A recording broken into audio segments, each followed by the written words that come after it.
இயேசுவின் நாமத்தினாலே இந்த தியானத்திற்கு வரவேற்கிறேன். தியான பகுதி மார்க் 5:36. அவர்கள் சொன்ன வார்த்தையை இயேசு கேட்டவுடனே ஜெப ஆலய தலைவனை நோக்கி, பயப்படாதே, விசுவாசம் உள்ளவனாய் இரு என்று சொல்லி. இன்னைக்கு அநேக விதமான காரியங்களை குறித்து நம்ம பயப்படுகிறோம். பாருங்க, வேதத்தில் 365 முறை எழுதப்பட்டிருக்கு பயப்படாதே என்று சொல்லி.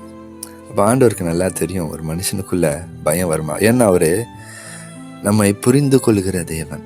நம்முடைய உள்ள அவருக்கு தெரியும். இந்த இடத்துல யவீர் என்கிற ஒரு மனுஷன் தன்னுடைய குமாரத்தி மரண அவஸ்தையாக இருக்கிறாள் என்று சொல்லி இயேசுவை தன் வீட்டிற்கு அழைக்கிறான். ஒரு வார்த்தை சொல்கிறான், ஆண்டவரே நீங்கள் வந்து அவள் மேல் கையை வையும், அப்பொழுது அவள் பிழைப்பாள் என்று சொல்லி. ஆண்டவர் அவனுடைய விசுவாசத்தையும் தாழ்மையையும் பார்த்து அவனோடு கூட புறப்பட்டு போகிறார். ஆனால் போகிற வழியில் ஒரு 12 வருஷமாய் ஒரு வியாதினால் கஷ்டப்படுகிற ஒரு பாடுள்ள ஸ்திரீ இயேசுவை குறித்து கேள்விப்பட்டு என்ன செய்கிறா அப்படின்னா, இங்கே யவீரு நீங்கள் வந்து என் பிள்ளை மேலே கையை வச்சிங்கன்னா அவள் பிழைப்பாள் என்பது அவனுடைய விசுவாசம். ஆனால் இவருடைய விசுவாசம் என்னென்னா, நான் போய் இயேசுனுடைய வஸ்திரத்தை தொட்டா நான் குணமாவேன் என்று சொல்லி. அப்படியே அவள் விசுவாசித்து இயேசுவனுடைய வஸ்திரத்தை தொட்ட பொழுது அவள் குணமானாள். ஸோ இந்த காரியங்கள் நடந்து கொண்டிருக்குது. அதுக்குள்ளே பார்த்தீங்க அப்படின்னா, யவீரனுடைய வீட்டில் இருந்து சிலர் வந்து உன்னுடைய மகள் மரித்து போயிட்டா, போதகரை நீங்கள் வருத்தப்படுத்த வேண்டாம் அப்படின்னு சொல்கிறாங்க. பாருங்கள், இதை ஆண்டவர் கேள்விப்படுறாரு. ஏன்னா ஒரு மனுஷன் அவர்கிட்ட நம்பிக்கையோட விசுவாசத்தோடு வந்து ஆண்டவரே வாங்க ஆண்டவரை நீங்கள் சுகப்படுத்த முடியும்னு நம்பி வந்தான்.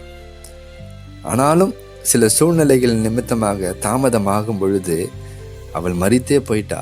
இப்போ அவன் விசுவாசம் என்ன ஆகும் என்று சொல்லி இயேசு அறிந்தவராய் அவங்க பேசினதை கேட்டு இயேசு அவனுக்கு உடனே பதில் சொல்லிட்டார். அந்த பயம் வர்றதுக்கு முன்னாடியா இருந்தில்ல.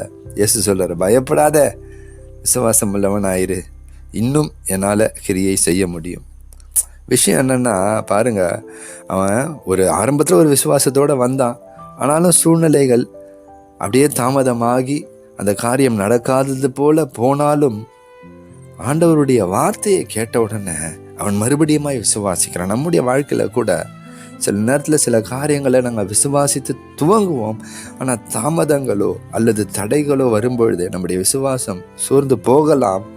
ஆனாலும் கர்த்தர் நம்மோடு கூட பேசும் பொழுது அந்த வார்த்தையை மறுபடியும் விசுவாசிக்கணும். பாருங்க, மரித்து போயிட்டான்னு கேள்விப்பட்ட பிறகும் இயேசு சொல்ற, நீ பயப்படாத, விசுவாசம் உள்ளவனா இருந்தா அவன் உண்மையிலே பயப்படாமலும் விசுவாசம் உள்ளவனாகவும் தொடர்ந்து இயேசுவை தன்னுடைய வீட்டிற்கு அழைத்து கொண்டு போகிறான். பாருங்க, தொடர்ந்து அவரை உண்மையாகவே அவன் நம்பினான், விசுவாசித்தான், அதன் செயலாக தன்னுடைய வீட்டுக்கு அழைத்து கொண்டு போகிறான்.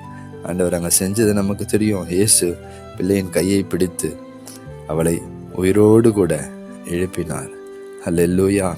நம்முடைய வாழ்க்கையில் கூட பாருங்க, சில காரியங்களை துவங்குவோம், ஆண்டவர் தான் செய்யணும்னு சொல்லி நம்புவோம். ஆனாலும் சில தடைகள் தாமதங்கள் வரும்பொழுது நம்ம சோர்ந்து போவோம். ஆனாலும் ஆண்டவர் நம்மோடு பேசுவார். எப்படி பேசுவார் தெரியுமா? பயப்படாத, நீ விசுவாசம் உள்ளவனாயிரு. இப்போ நீங்கள் என்ன சூழ்நிலை இருக்கிறீங்கன்னு தெரியாது, ஆனால் பயப்படாதீங்க, விசுவாசம் உள்ளவனாயிருங்க. இதை நான் சொல்லலை, நம்முடைய ஆண்டவராகிய இயேசு சொல்லியிருக்கிறாரு. இந்த வார்த்தையின் மேல் நீங்கள் நம்பிக்கை வைக்கும் பொழுது நீங்கள் எதற்காக அவரை அழைத்தீங்களோ, எதற்காக அவரை பிடித்து கொண்டீங்களோ, அதை அவர் நிச்சயமாய் நிறைவேற்றி முடிப்பார்.